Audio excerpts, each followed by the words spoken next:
Toda eleição é uma caixa de surpresa, né? Não tem uma eleição que a pessoa a fale com toda precisão, vai dar isso. Eleição, é luta, né? Mas essa aqui parece que está com a marca do ineditismo, né? É uma eleição sui generis, né? É uma campanha num país governado por um neofascista, pelo Bolsonaro, primeira eleição desse estilo, e no meio de uma pandemia, né? Uma pandemia que já matou mais de 150 mil pessoas, que infectou milhões de pessoas, que está jogando as pessoas num certo isolamento, né? Então, o que dificulta o contato direto do candidato com o eleitor, dificulta aglomerações, né? Dificulta até a realização de pesquisas eleitorais, né? Então, essa é uma campanha que está todo mundo meio no escuro. Ninguém sabe direito o que vai dar essa eleição, se a extrema-direita, o bolsonarismo, vai se consolidar e ampliar suas forças, se o chamado centro político, com seus velhacos do establishment, vai sair vitorioso, ou se as forças de esquerda, de centro-esquerda, né, que sofreram uma dura derrota com o golpe, com a prisão de Lula, né, e com a ascensão do fascismo, vão começar a se recuperar. Ninguém sabe direito o que vai ocorrer. Para tentar resolver todas essas questões, eu vou conversar aqui com um grande amigo, Chico Malfitani. Chico é membro do Conselho Consultivo do Centro de Estudos Barantararé, então a gente se encontra muito lá no Centro de Estudos Barantararé. Tem um defeito, é um corintiano militante, fundador da Gaviões da Fiel, esse é um defeito, mas tudo bem, né? Chico é jornalista, é publicitário, tem 35 anos, eu pensava que era 30, ele me falou aqui, 35 anos de experiência nesse trabalho com marketing político. Ele comandou aquela histórica campanha que elegeu uma mulher nordestina prefeita de São Paulo, Luísa Erundina. Negócio impressionante, aquela é uma epopeia. Já comandou várias outras. Aquela é uma epopeia. Já comandou várias outras campanhas e agora está comandando outra campanha. O Chico gosta de grandes desafios. Está comandando outra campanha que está apresentando uma novidade. Vamos ver o que vai dar, que é a campanha de um líder comunitário, né, Guilherme Boulos, né, do PSOL, à Prefeitura de São Paulo. Né? Está comandando essa parte de marketing, comandando a parte de televisão. Né? Então, além dessa experiência na área, Chico também tem uma grande experiência como jornalista, né? Já trabalhou em vários veículos, revista Placar, revista Veja, Folha de São Paulo, TV Globo, TV Bandeirantes, TV Record, ou seja, já... Né? E também no terreno da ação política propriamente tem muita experiência. Além dessa experiência como uma das lideranças da Gaviões da Fiel, que é uma experiência política também, deve ser engraçadíssima, né? Já foi secretário de comunicação na gestão da Luísa Erundina, né? Também foi chefe dessa área de imprensa na Câmara Municipal de São Paulo, então tem muito acúmulo, né? Chico, nós também tivemos muito junto uma campanha que eu achei muito positiva, que foi a chamada campanha por um Brasil justo para todos e para Lula, né, que foi exatamente no início desses abusos da Lava Jato, era uma campanha para garantir a liberdade de Lula. Né? Chico é que dava todas as sacadas aí do ponto de vista de publicidade, de ações da campanha, de vídeos da campanha e tal.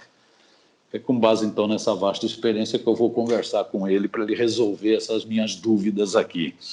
Então, de cara, né, e até agradeço muito você ter topado. Começou agora a fase mais corrida, né, a partir do dia 9, sexta-feira, que é o horário eleitoral gratuito de rádio e televisão. Né? Então, obrigadão por você ter topado e já está com a primeira pergunta, Chico. Vou falar exatamente sobre essa questão que eu levantei por último, o horário eleitoral de rádio e televisão. Muita gente diz que o peso da TV diminuiu, não tem mais força nas eleições, né? Que na eleição de 2018, a última, né? A televisão parece que foi derrotada. O Alckmin tinha um latifúndio de televisão, né? E teve uma votação pífia, né? Nem 5% dos votos. Né? Ficou lá para baixo, a pior derrota do PSDB, dos tucanos, numa eleição presidencial. Já o Bolsonaro, que concorreu por um partido minúsculo, o PSL, com pouquíssimo tempo de televisão, né? Se saiu vitorioso. Né? Agora nós temos uma pandemia, né? Que evita o contato, né? Que evita aglomerações. Queria saber de você, qual vai ser o peso do horário eleitoral de rádio e televisão nessas eleições? Não tem peso nenhum? Tem grande peso? Qual a tua avaliação? Olha, Miro, vai ser como sempre foi. Em 89, por exemplo, a primeira eleição presidencial, logo depois da ditadura, quem tinha o maior tempo eleitoral era o Ulisses Guimarães, do PMDB. O PMDB na época aí não emplacou, né? Ficou Collor, Lula, Brizola, e Covas também tinha bastante tempo. E acho que assim, televisão não decide uma eleição, mas televisão continua sendo muito importante para isso. Eu digo o seguinte: a iniciativa privada não rasga dinheiro fora, não joga dinheiro fora. O dia que a iniciativa privada deixar de anunciar na televisão, eu vou acreditar que a televisão não tem mais importância, certo? Por que se paga milhões para a Hyundai, o Pão de Açúcar, o McDonald's, ou a GM põe uma grana fabulosa, 100 vezes maior do que na internet, para botar um anúncio no intervalo da novela, do Jornal Nacional, do futebol? É porque tem um peso. O que é claro que as redes sociais, a cada ano que passa, passam a ter uma importância maior. Mas nós não podemos esquecer que nós vivemos num país onde as pessoas, grande parte dos brasileiros, mal tem dinheiro para comprar um pacote de arroz. Então, difícil comprar esse pacote de internet para poder ficar o tempo inteiro entrando no Instagram, no Facebook, no TikTok. Isso é uma coisa muito mais ainda no Brasil, um fenômeno muito forte que se expande cada vez mais, de classe média. Nessa eleição, por exemplo, onde que o Guilherme Boulos está muito bem na rede social, muito bem. Mas o segundo colocado é o Mamãe Falei, e o terceiro é a Joyce Hasselman. E os dois primeiros colocados na pesquisa é o Celso Russomano e o Bruno Dória. Então, não tem essa relação. Ganhar uma eleição é um conjunto de coisas, né? O primeiro fator mais importante que televisão é uma chapa forte, que é o caso, por exemplo, da junção da Erundina com o Boulos. É uma chapa muito forte, né? Então, isso aí já dá né? Claro que a televisão tem importância. Tem um mito que se estabeleceu que o Bolsonaro ganhou sem televisão. Minto, o Bolsonaro não ganhou sem televisão.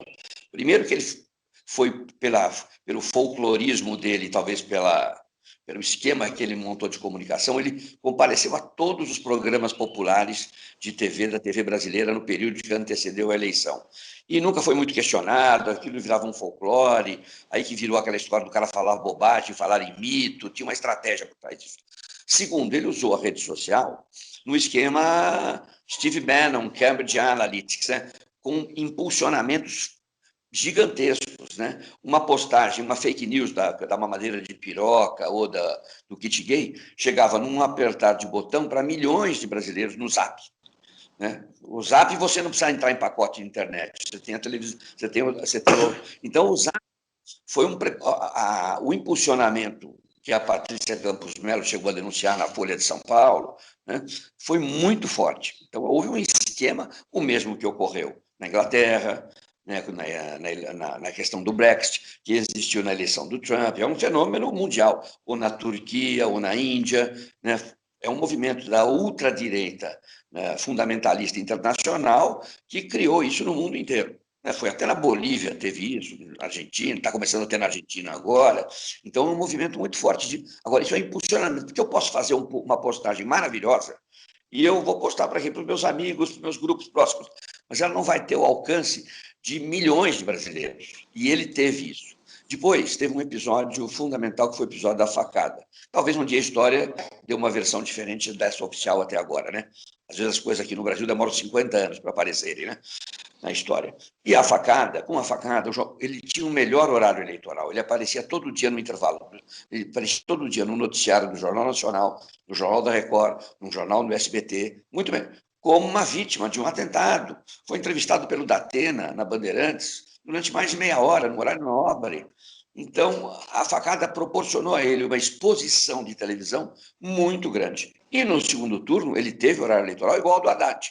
Ele foi mais competente. O horário eleitoral dele, a produção publicitária do governo, da campanha do Bolsonaro, foi mais competente que a do Haddad, certo? Porque o Haddad começou no primeiro turno com o Brasil Feliz de Novo, que era muito boa a campanha, era isso mesmo, voltar aos tempos do Lula. No segundo turno era todos com o Haddad, só que todos não veio ninguém, ficou só o Haddad, com os aliados de sempre. Aí você não conseguiu passar aquela imagem do resto da nação contra o Bolsonaro, e o Bolsonaro com aquele discurso de contra a corrupção, que vinha assim já. A rede social, na verdade, do Bolsonaro, só colocou uma lente de aumento sobre o que a imprensa vendeu incessantemente desde 2013.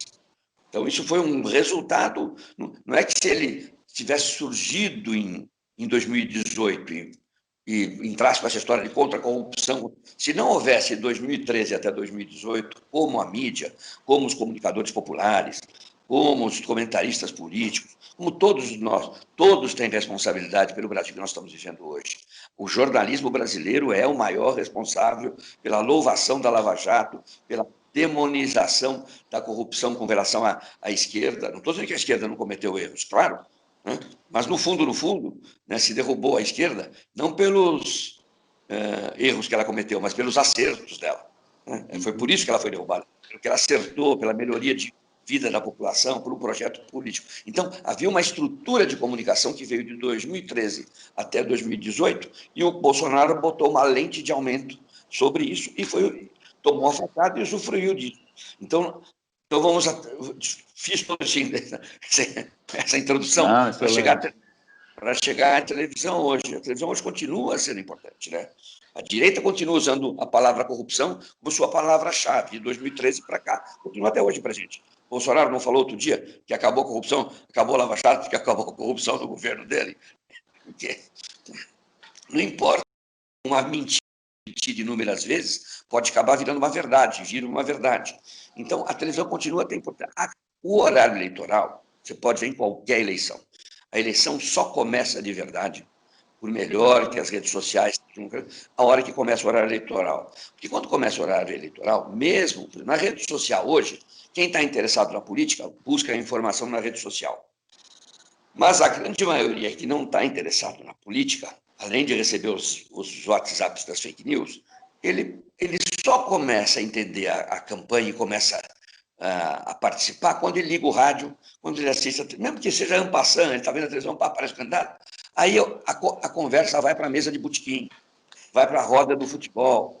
Aí não estou dizendo que a televisão vai trazer a grande mudança, mas você pode ver o histórico de todas as eleições. Pega a pesquisa quando começa o horário eleitoral, faça a mesma pesquisa um mês depois, como houve tremenda mudança de posições. É a televisão. Tem um mito que a televisão não importa, né? Claro, se você entrevistar o cara e pergunta, você está sendo influenciado pelo horário eleitoral? Ele fala, não, absolutamente, mas tá. Agora, se você pegar também um consumidor de Marlboro, você que é um fumante, né? Falar, você fuma Marlboro,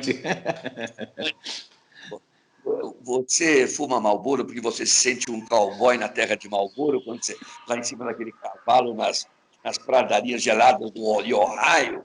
Ela fala, não, eu fumo Marlboro. A comunicação tem esse fator inconsciente, né, que te empurra para uma. Então, continua sendo um fator mais. Agora, também não é. Quem tem mais tempo de televisão ganha. Não, isso não. Quem tem pouco tempo, por exemplo, a Luiz Erundina, em 88, nós tínhamos pouco tempo de televisão e o maior preconceito contra a gente. Nordestina, mulher, do PT, baixinha, gordinha, invasora de terra, e nós concorremos com o César, com o Maluf, com o Serra, com o Levy, e a gente ganhou. Os preconceitos hoje são os mesmos, com a diferença que o Boulos não é mulher, é homem, mas o preconceito é o mesmo. Invasor de terra, comunista, esquerdista, e eu estou sentindo que a coisa está ficando parecida com 88, eu estou começando a gostar. Nós temos, por exemplo, 17 segundos no horário eleitoral, muito pouco. Mas se você faz uma coisa muito atraente ali, você chama atenção. Foi o caso que a gente fez com o vídeo do Wagner Moura, que a justiça tirou do ar. Claro, por que tirou do ar? Acionado pela Joyce Hasselman, aquela que come criança viva na televisão. Parece que ela vai te engolir, né? Sei qual é a estratégia. A estratégia é assustar todas as crianças da casa ou impedir todos os maridos de casarem. Porque o cara fica imaginando, imagine se eu tiver uma mulher como a Joyce Hasselman, eu estou errado, né? Então, é ela que entrou com uma ação contra, mas os nossos 17 segundos que nós perdemos deu uma repercussão tão grande que vale muito mais que os 17. Então, e nós temos 84 comerciais de 30 segundos durante 35 dias. Não é pouco, mas é o suficiente para você mexer com a cabeça das pessoas. E essa campanha é uma campanha colegiada. É a campanha, não é que o marqueteiro vem e decide todas as coisas, tem um marquetão, não tem. Eu sou mais um. Tem o Galo, que é cuida da parte da publicidade, que cuida da área societária, das redes sociais, cuidando muito bem. Tem o comando da campanha lá, é uma campanha colegiada. Eu, pela minha experiência, eu procuro dizer, olha, melhor por aqui, melhor por ali, melhor bater ali. Tento... Desculpe a tosse, mas não é Covid, é nervoso mesmo, Dirística. A gente procura dar um direcionamento. Até nisso mudou, eu acho. Não tem que vir um marqueteiro mágico que vai resolver as coisas. A TV não é mágica, o marqueteiro não é mágico, a rede social não é mágica. É um conjunto de coisas que faz uma campanha dar certo. Mas a televisão ainda tem importância. Você já tocou, uma coisa tinha a ver com o horário eleitoral, a primeira pergunta, o horário eleitoral de rádio e TV, uma segunda já era emendar exatamente nessa questão das redes sociais, que você já tocou, apontando, inclusive, que é um fenômeno internacional, é isso, teve Brexit, teve Trump, teve, né, várias experiências no mundo, né? Você já conseguiu entender por que a ultradireita se apropriou tão bem dessas redes sociais e qual que vai ser o papel dessas redes? Por exemplo, você falou aí da Joyce. A Joyce era uma campeã de redes sociais. Qual que vai ser o papel das redes sociais nesse processo agora? Então, por que a direita, a ultradireita, se apropriou e qual que vai ser o impacto das redes sociais na eleição agora de 2020? Bom, primeiro que a direita é mais pragmática que a esquerda e segundo que tem muito mais dinheiro que a esquerda. Isso é impulsionamento. Não é... O nosso papo aqui, por exemplo, né, Miro, pode estar sendo ótimo. Seria legal se esse nosso papo aqui chegasse para 5 milhões de eleitores paulistanos. Mas como é que você faz para fazer isso? Não tem jeito. Você está na sua rede só.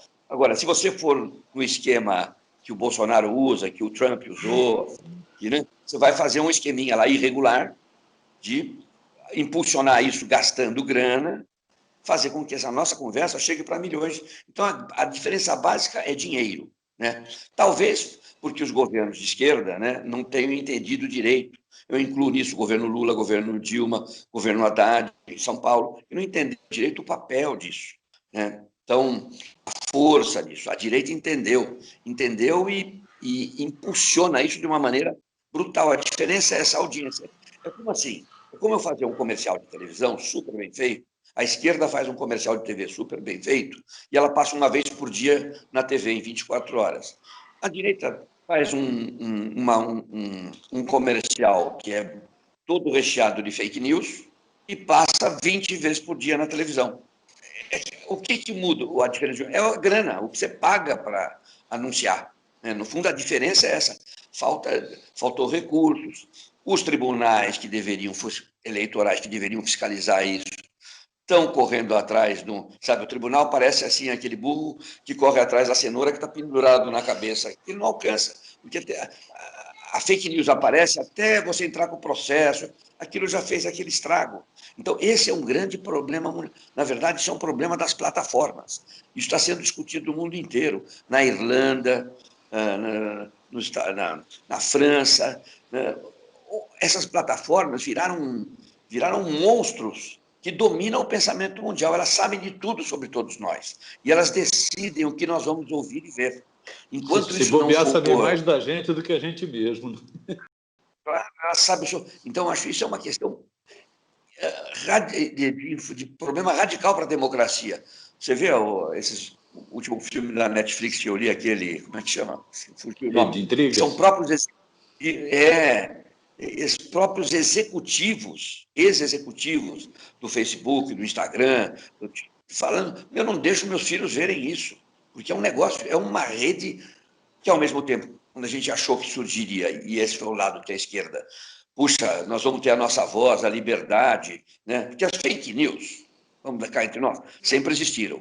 Eu nunca vou me esquecer do primeiro programa em rede nacional do PT que eu fiz em 1984. Eu fiz um programa mostrando a casa do Lula lá em São Bernardo do Campo, a casa real dele. Por que eu fiz isso?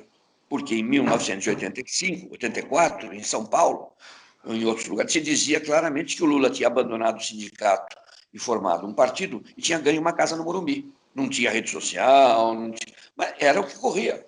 Eu tenho muita gente, eu vi ele saindo do Morumbi, lá na casa, com segurança.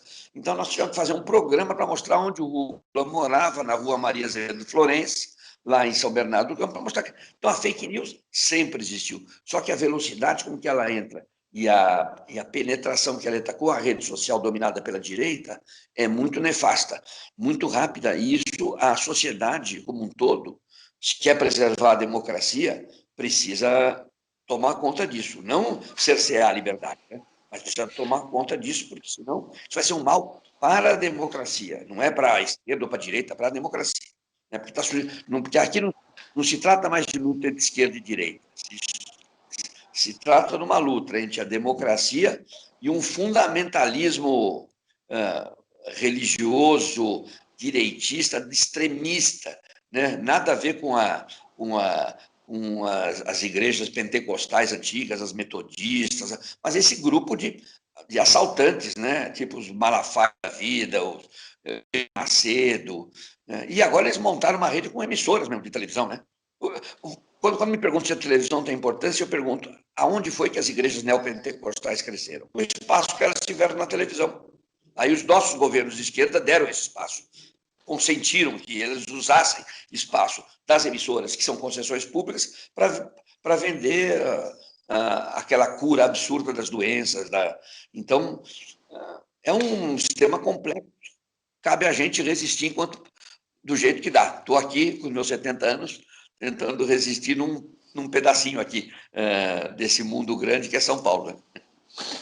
Pegando a terceira questão, Chico, e caminhando já para o final, até pelo seu corre-corre também, toda eleição tem suas particularidades. Numa eleição municipal se diz muito que o tema é o território, né? São os problemas do cidadão. O cidadão, pragmaticamente, quer saber o seguinte, do asfalto, da luz, da segurança, né?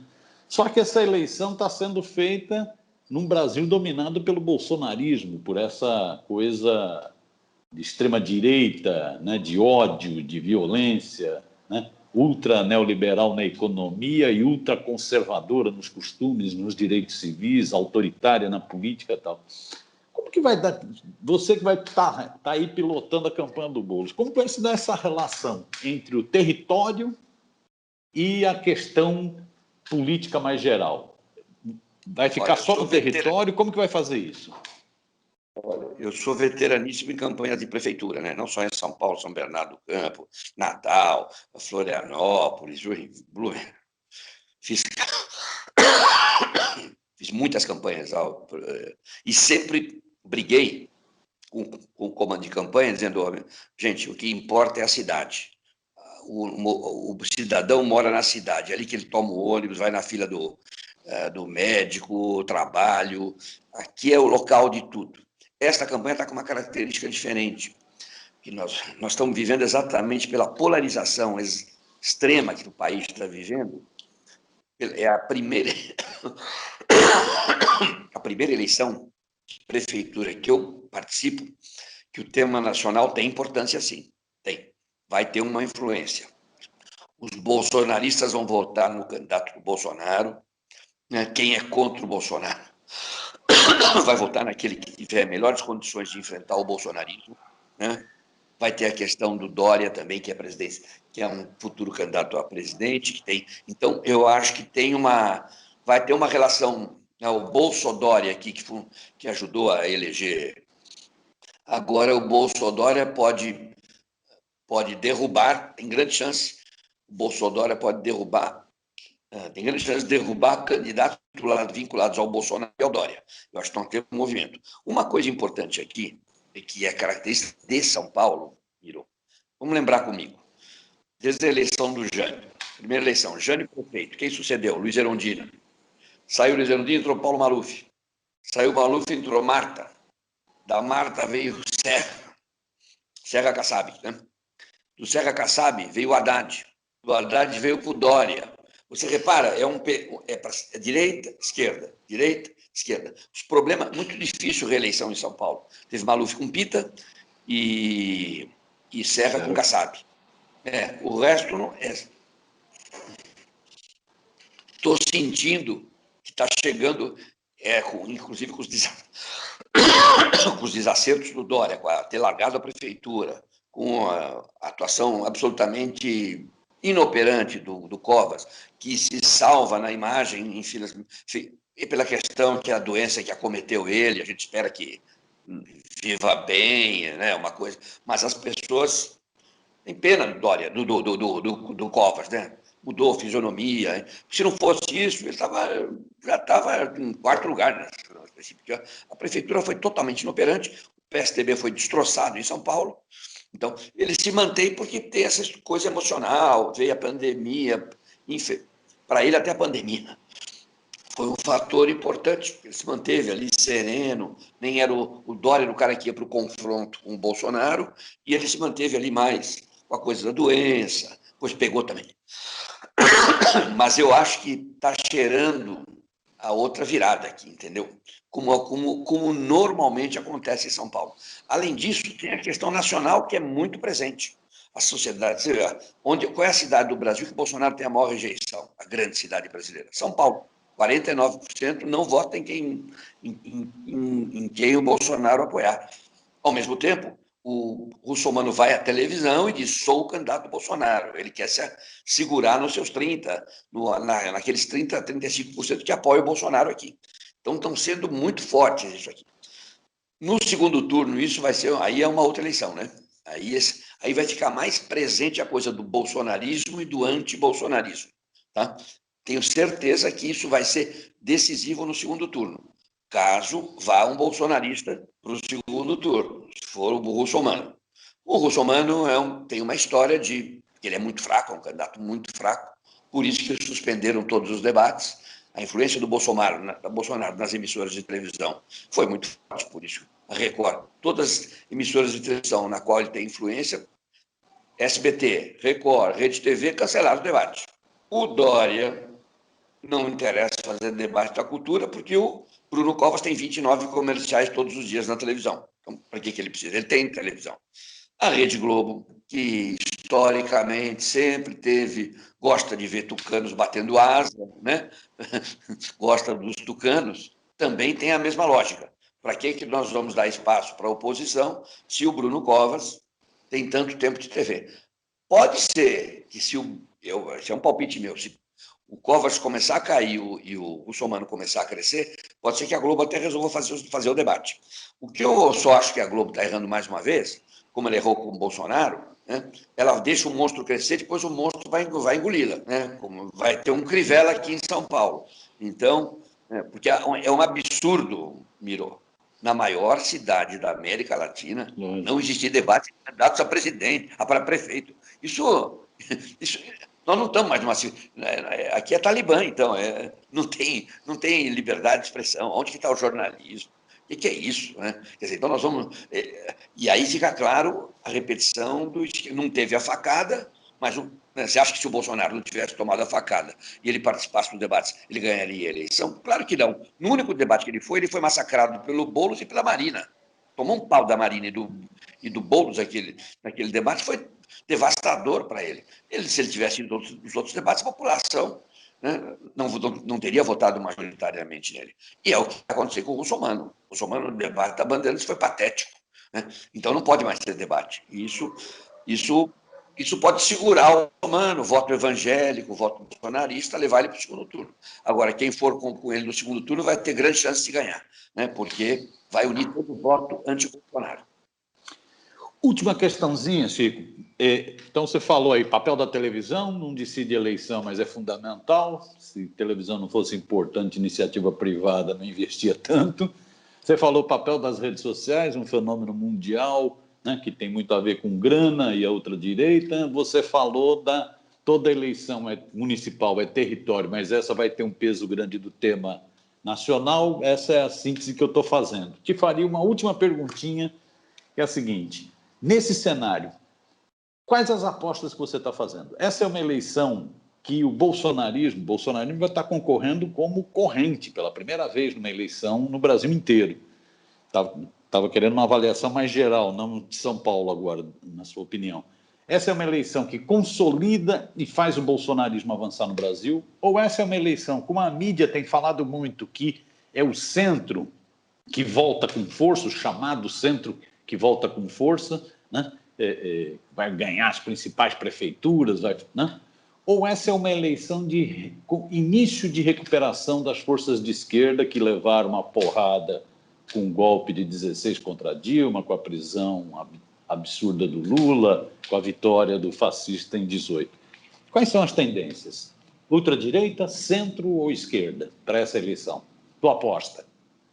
É difícil dar uma coisa muito real. Eu nunca vi o cenário do Brasil como hoje, entendeu? Então, é difícil. A gente é ótimo comentarista depois que as coisas ocorrem, né?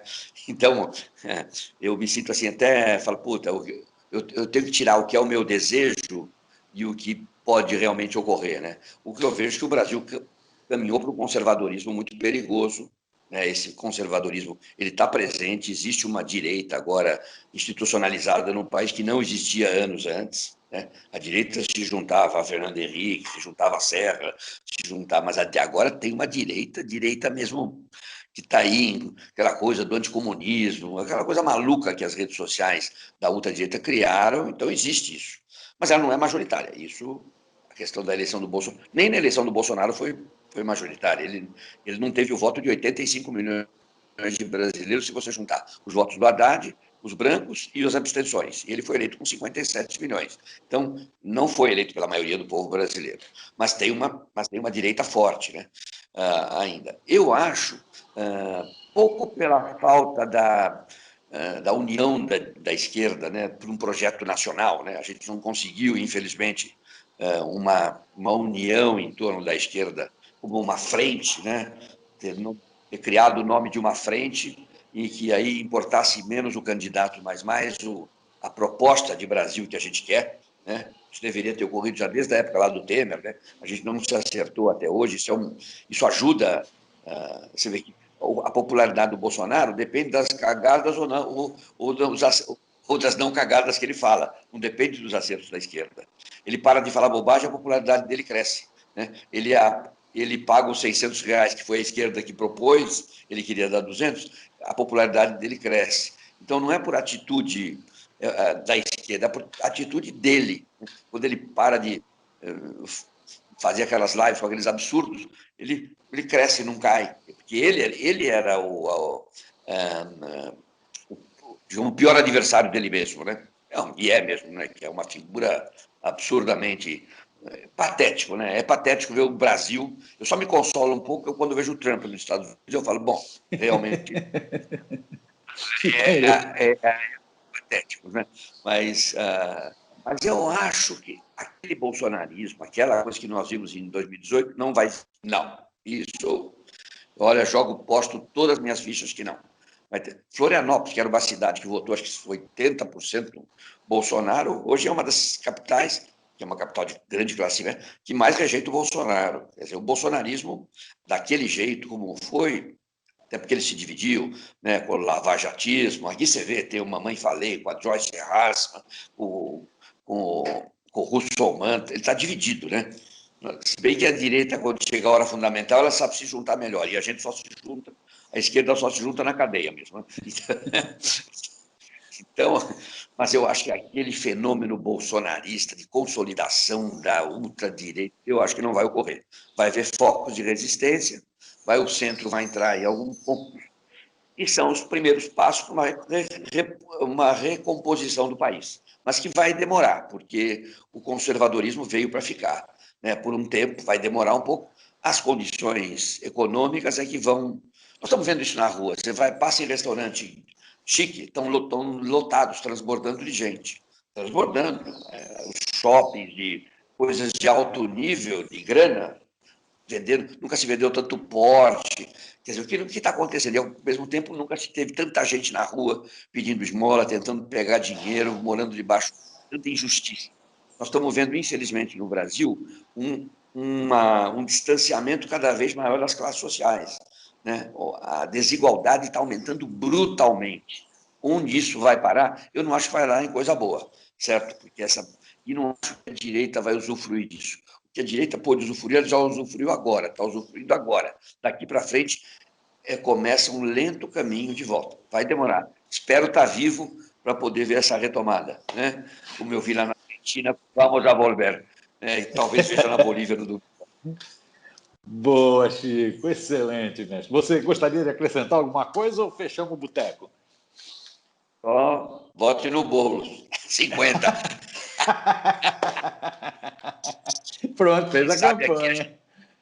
aqui é um início de resistência, vai ser fundamental aqui, né? Se a gente conseguir, se as forças de esquerda mais à frente estiverem juntas, qualquer que seja a que esteja à frente, né? Eu acho importante a gente se recompor, porque tem um resultado muito significativo para o resto do país, né? Deixar o bolsonarismo ganhar aqui, ou Dória, então nós temos que ter uma. Está chegando a nossa vez aí. Agora tem candidaturas separadas do Orlando, do Gilmar, do Boulos, mas eu acho que vai ter um momento que a gente vai ter que estar todo mundo junto, né? E o centro também, aqueles democratas que acreditam, que até tem um pensamento mais ou liberal, mais direita, mas que o país não vai se construir em cima dessa enorme desigualdade social, é bom a gente ter um foco de resistência aqui, virou, com certeza, tá bom? Valeu, Chico. Brigadão, viu, mestre? Adorei. Bom Beleza. papo, excelente. Bom trabalho Abraço, aí, tá, mestre? Um grande abraço. abraço. Tchau, tchau. Valeu, brigadão.